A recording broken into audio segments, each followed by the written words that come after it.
Good evening and thanks for joining us on this week's weekly wrap. What we're going to do is we're going to focus on Cheltenham New Year's Day action and the Tolworth card at Sandown at the weekend. Tonight we're joined by James Norris. Evening, James. Evening. And Paul Ferguson after a few weeks off. Evening, Paul. Hi, Dan. What we'll do is we'll go straight into the action. We'll start off with Cheltenham. The opening of the card with the Neptune investment novices hurdle was High Fry, Noel Feely and Thomas Brown, who, James, we'll go to you first, who seemed to look beat coming into the straight, but knuckled down well, and he's doing the newbie form, pretty much of a boost after a boost, isn't it? Yeah, that out Sam when at Newbury's been boosted by all the three, but in mind winning next time out. For your information, one at Fosslas and T for 2 won on Boxing Day, didn't it? And then obviously this Thomas Brown winning quite well, showing that he's very much a stayer, and they've targeted the Albert Bartlett next, which seems to be getting a deeper race by the week. A lot of contenders sort of coming out. But yeah, it was a good performance. He looked beat, but I think Robinsworth was travelling so well and zip past around the bend may have gone too soon looking back on it.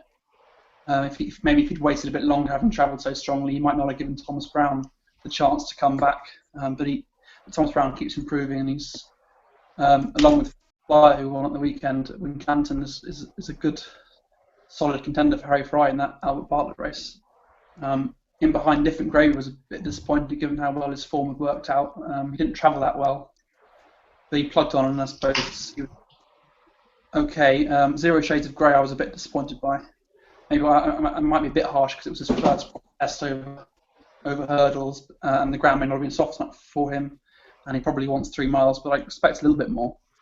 I thought he might be the sort of next season for that fixed brush race, because Oberson won this race last year before going on to win that this season, and he sort of strikes me as a sort of horse that could be ideal for that next season. But yeah, it was a solid enough race, I think. Paul, you've been, and I've noticed a couple of your tweets in the week about that newbie form and Out Sam. You impressed to see it franked again, and do you have any idea where Out Sam might be going? Because I know T for 2 might be going for the Lanzarote this weekend. Yeah, I know he's held a couple of entries since his Newbury win, Out Sam, but from what I've heard, he was just ticking over and he wasn't really quite ready to take up. I think he was actually engaged in that race itself on New Year's Day, but from what I heard a couple of days leading up to the race, it was always going to be Different Gravy who was going to represent them connections. So I don't think he's too far off his second run. And as James already alluded to, the form could hardly have been boosted any better, considering that was his rules debut. He's obviously one to look forward to coming back out for Nicky Henderson. James pretty much wrapped up the Cheltenham race pretty well, I thought. But Thomas Brown was given a good drive by Noel Feely in the right position in what appeared quite a fairly slowly run race, and I think that played against Zero Shades of Grey. He's been a horse I've been pretty taken with, to be honest, this year, and I still took it as an improved effort. I know James, we spoke after the race, and he wasn't too keen on his effort, but I think it was another step forward, and I think stepping back up and trip in a more strongly run race on softer ground will suit him. And the race he points out at Haydock is an obvious target for next season, but I wouldn't mind seeing him there possibly next month for the I think they have a 3-mile Albert Bartlett trial. So something like that could be on the cards, or the River Don for him. And he's certainly not one to give up on, I don't think.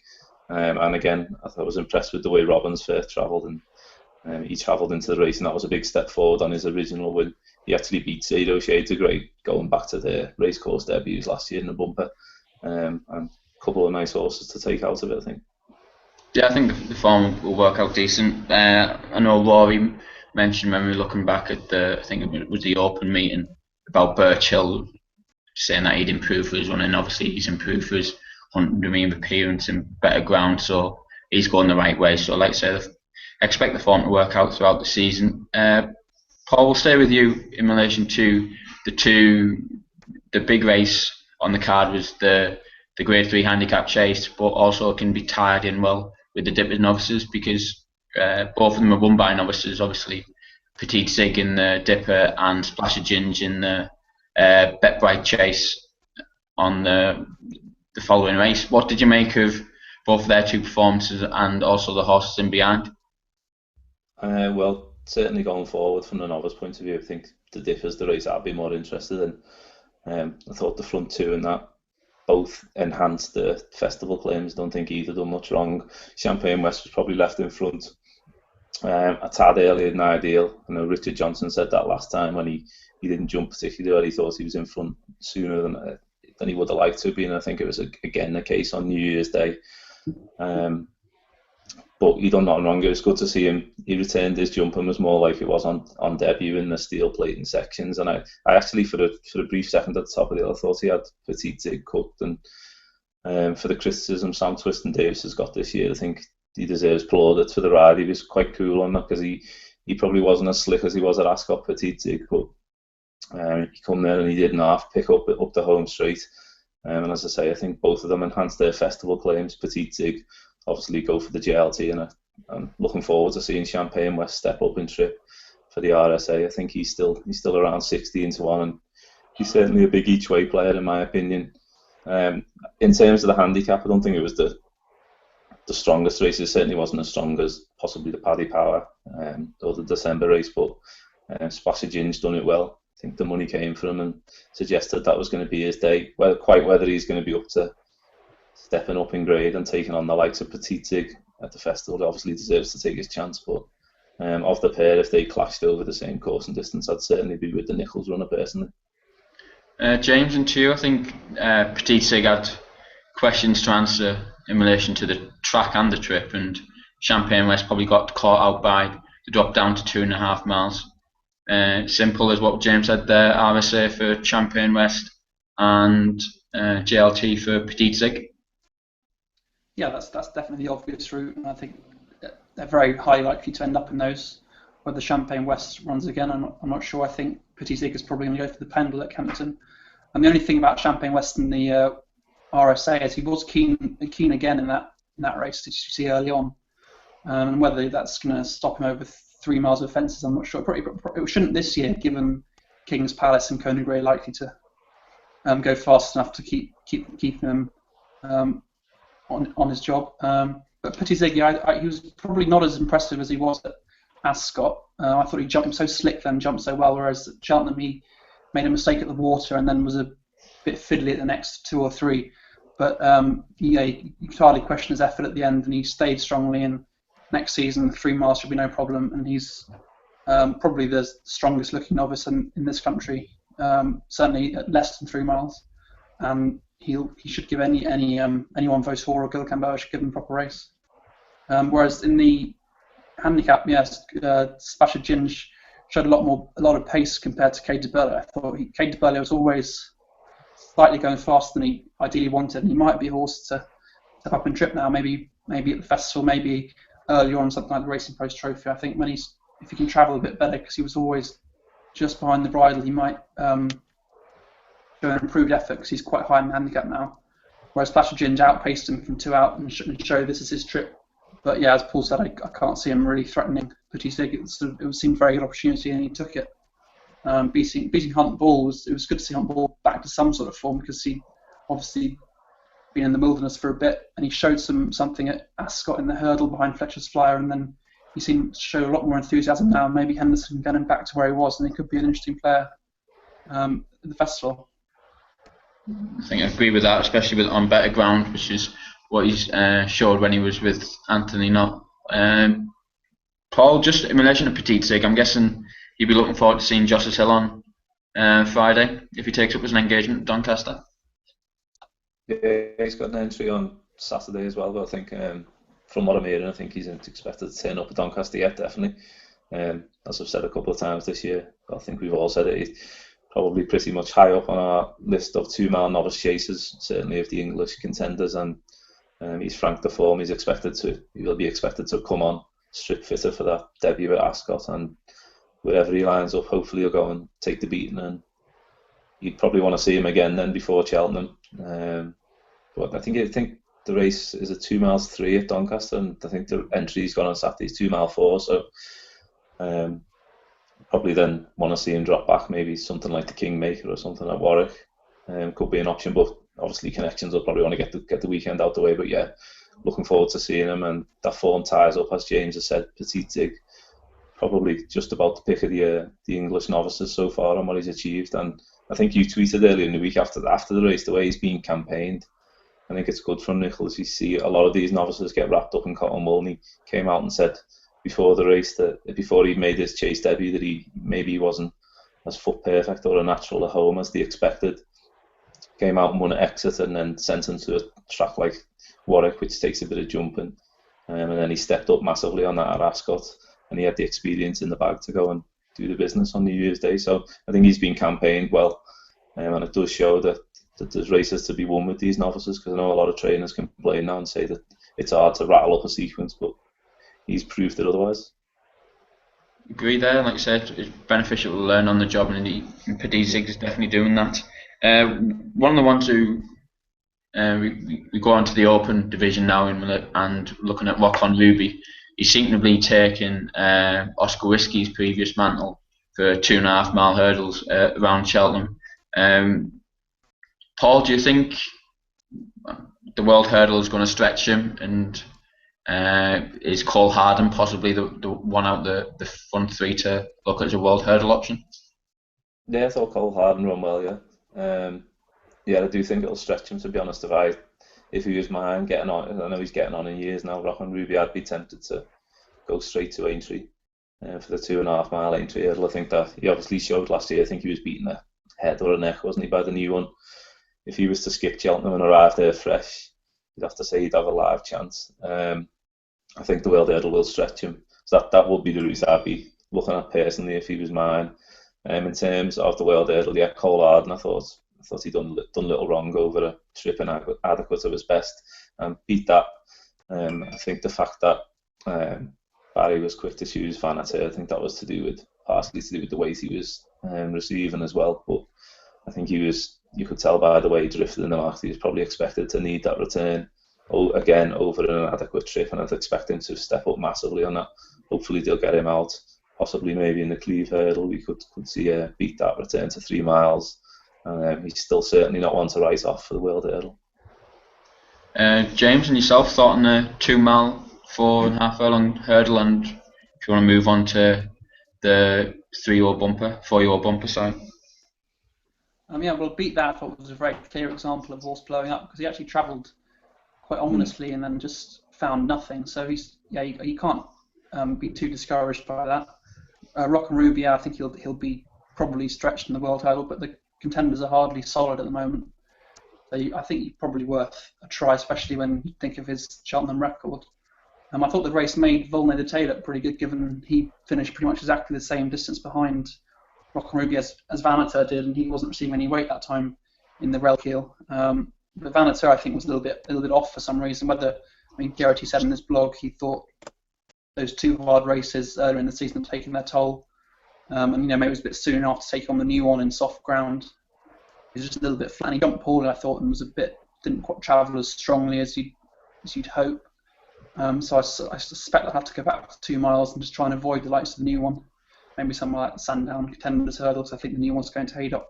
So what else is going to turn up there that's in that parish, I'm not sure there is anything. So that could be an opening, but I think it's very much getting over fences next season, and basically they're just waiting for that now with Vanater. Cole Harden, I think, did run very well, as you were pointing out, and I suspect they would have run in more aggressively had he not come back from a slight injury. So that was a really encouraging performance, the way he stayed on again in the shape of a proper 3-miler. In the bumper, I think it was a pretty average race. The winner, Wishful Dreaming, is probably the only horse he'd be keen to take out of it, for me anyway. Because he won narrowly, but everyone pointed out, he nearly came down around the bend. I think it was got squeezed in and knocked his feet, nearly came down. But he picked up well on the straight, and he's given his breeding and connections, he's probably got a future. But having seen them all in paddock beforehand, there was nothing that stood out too much. But the winner is clearly a nice prospect. And Paul, for the bumper, would you be following the Border Trade, who beat the winner at Exeter in December?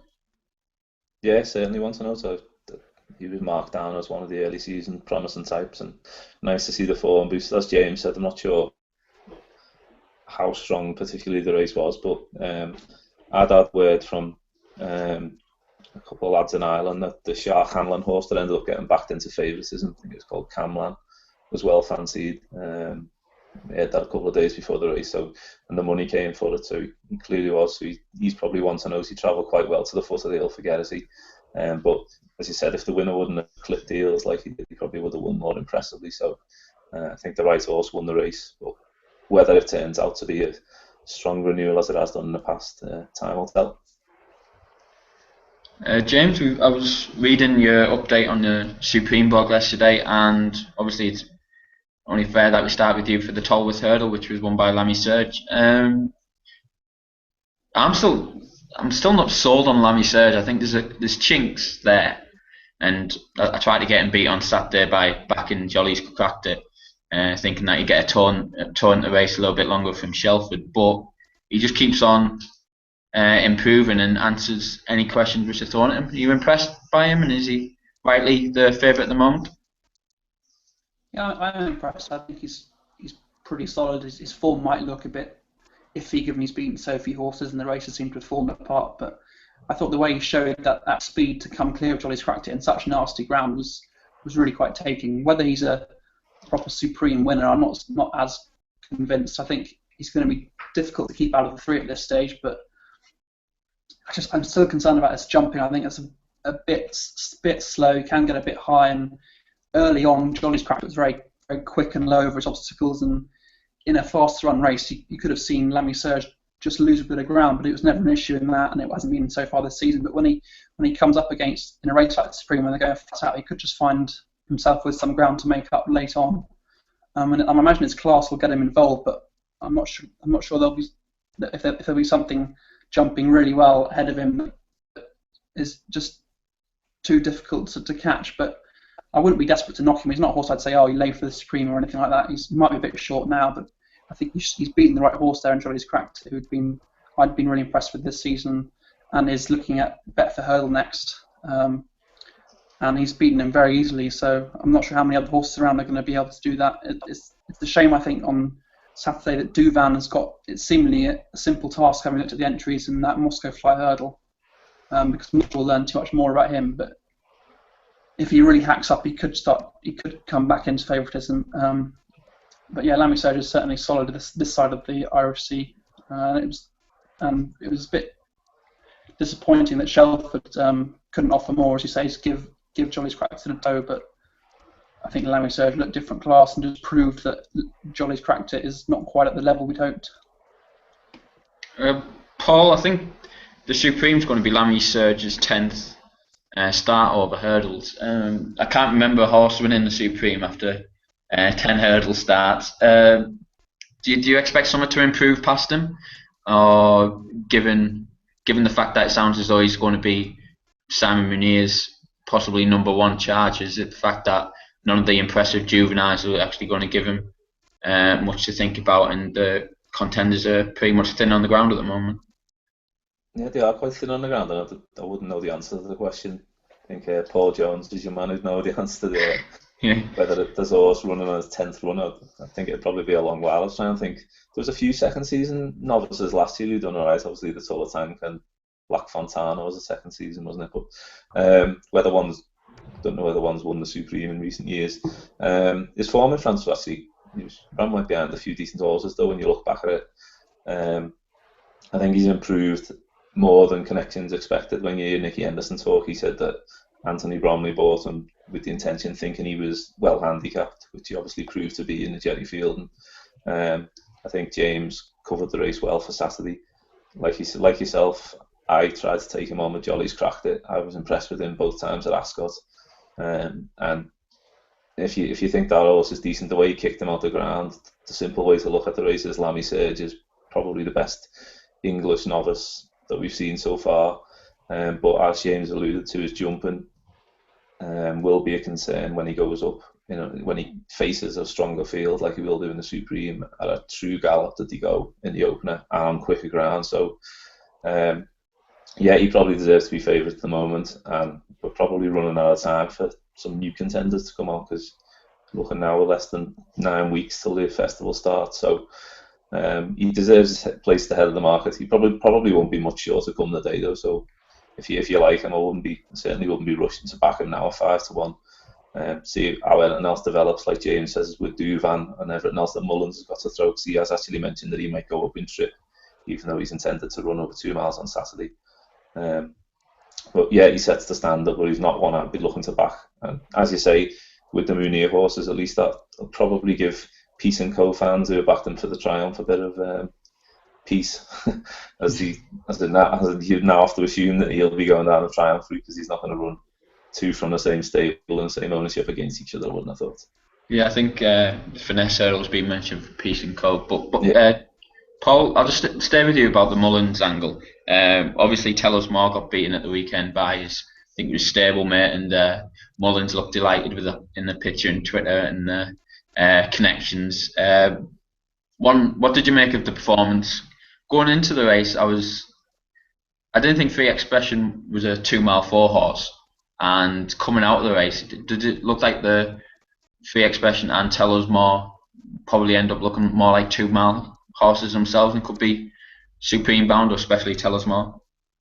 Certainly Tell Us More. I'd be tempted to drop him back in trip after that. Before the race, I was expecting him to win and win well, to be honest. I've not been totally sold on Free Expression. I wasn't even with his bumper last year, and I had it down as pretty much, maybe stupidly in hindsight, looking at it as a match between the pair. And I had it down to being disappointed if Tell Us More wouldn't have been able to dispose of Free Expression, to be honest. Everything seemed to be going to plan. Perhaps he went a shade keen early on and maybe a bit tanked a bit in the early part of the race, but his jumping was, in contrast to what we've said about Lammy Surge, the jumping from Tell Us More was absolutely foot perfect. You can't wait to see him over the fence and turn and throw him. Even if you freeze your Sky Plus as you're watching it back, you think it's a matter of how far and when he's going to go away. And I was actually watching it thinking, right, we're going to see the performance that we'd hoped. Well, I'd certainly hoped for beforehand, but he just couldn't put the race to bed. And the fact the winner's a fair horse, but you wouldn't think he was in the top bracket of Mullins horses. And I just wonder if they'd know. I'd be tempted to drop Tell Us More back and then just let him roll from the front, let him use that jumping. Perhaps the Deloitte over 2 mile 2 would be the next stepping stone. I know he's probably got 3 or 4 he could run in that race with the likes of Shane's. He'll probably want to drop him back a shade in trip as well. But yeah, maybe even better ground would suit him. But I think they've got to make the use of that hurdling, because it's probably arguably the most fluent novice you've seen jumping wise. So I'd probably drop him back, try and let him roll in a better race over 2 miles and see what the outcome would be.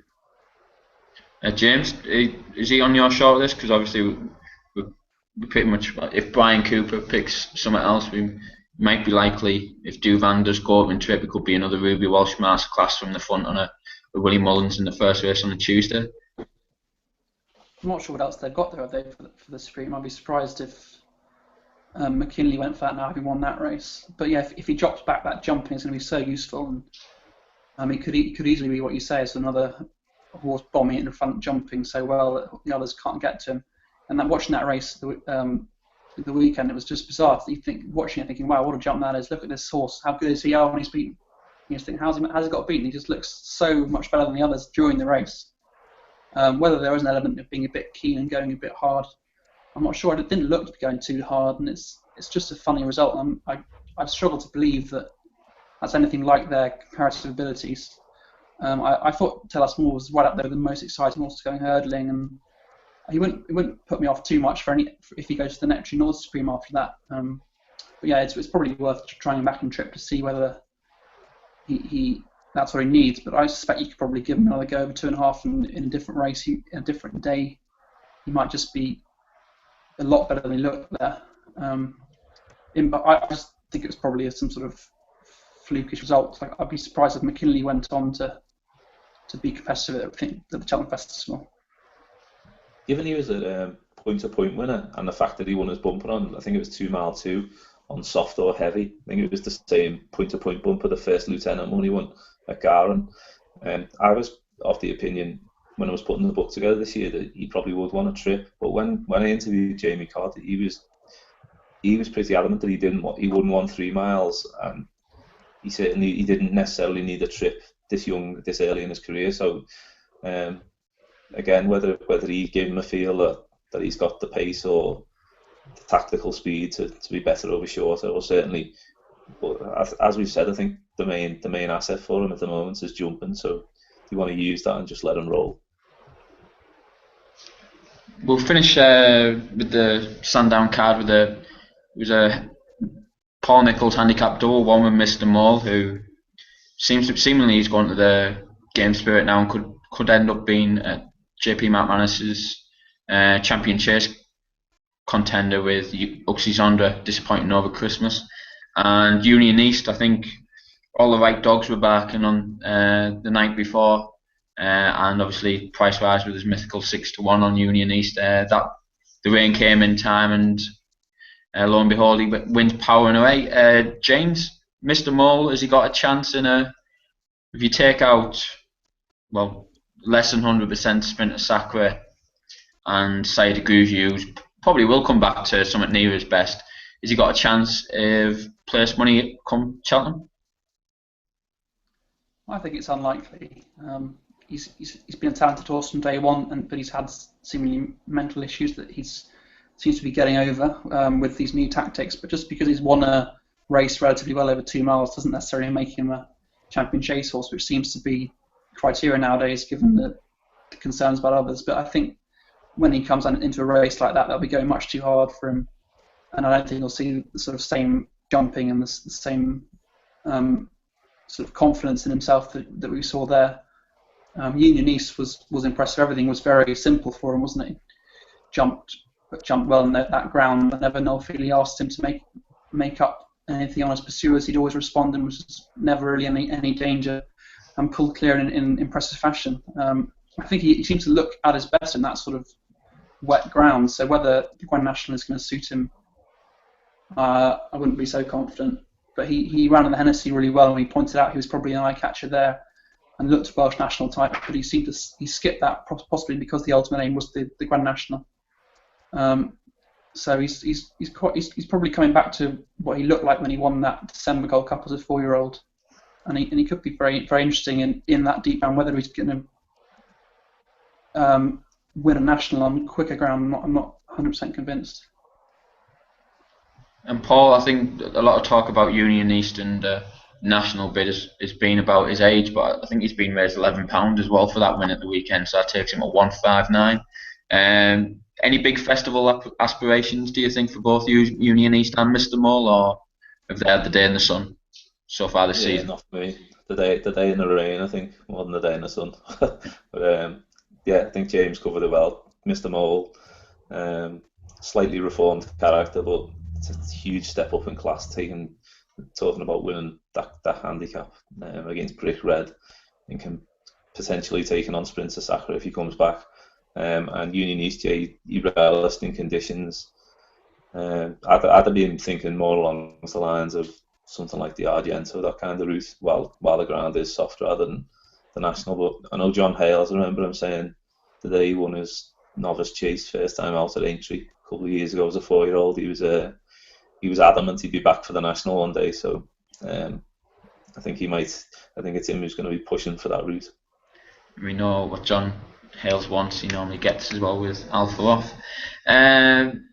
Obviously, first wrap of 2015, and when I'm quick look back at 2014, and obviously see what we like going forward.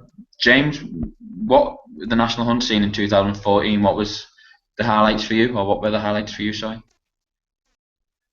Well, obviously the festival is the sort of the main focal point, and the two novice performances from Vautour and Fahine do stand out. They look pretty spectacular there. But perhaps the highlight I thought was the World Hurdle. It's a shame this season that the main players haven't been able to show what they were capable of on that day. But when coming into that race, more of that looked potentially brilliant. And I thought Annie Power already was brilliant. And then to see them come together at the last hurdle and more of that go clear, I just thought it was a fantastic race and a fantastic performance. And I just hope they can both come back to that sort of ability, because they're two incredibly exciting horses for the next 3 or 4 years, I think. That would be the highlight. I just thought it was such a good race, and the more you watch it, the better it gets. Paul, were there any highlights in particular for you this year, or at the festival, or even the beginning of this season's Norris National Hunt campaign? Yeah, I jotted down a ride, horse, and trainer. Ride, I didn't really go with one particular ride. I went for his performance throughout the year. His overall class as horsemanship with Barry Geraghty, and I think his festival topped it off with Jeski and more of that. The horse, whose progression pleased me quite considerably last year, was Present View. Personally, from a punting perspective, but also from the fact that no, it's not. Or personally, from the fact that I've known Jamie Snowden for a few years, and to see what it meant to him and Lucy in the winners' enclosure afterwards, while they were waiting for the stewards' inquiry, was probably one of the highlights of the year, when seeing the relief on their faces when he got the verdict. And from a training point of view, there could have been a lot, and obviously Philip Hobbs took the highlights, took the plaudits, from the open meeting, but I thought the training performance of David Pike to get both Cacao and Unique Decot to win, after I think both of them have been off the track for 600 odd days. I think to line two up to win competitive handicaps at the open meetings, some training feat, and I think his dad was probably even proud of him on that occasion. Yeah, I think that weekend was obviously, with looking at tendons issues. I think hats off to JP McManus and the Martintown setup. I think they're Unique Decot and Bald Henry. I think they're both run on that weekend, and both of them are coming back from tendon issues. So it's obviously shows it can be done. For me, the highlights of 2014 is just Noel Feely. He's seemingly got the pick of Paul Nicholls' rides with Silviniaco Conti, and able to pick up a lot of good spares.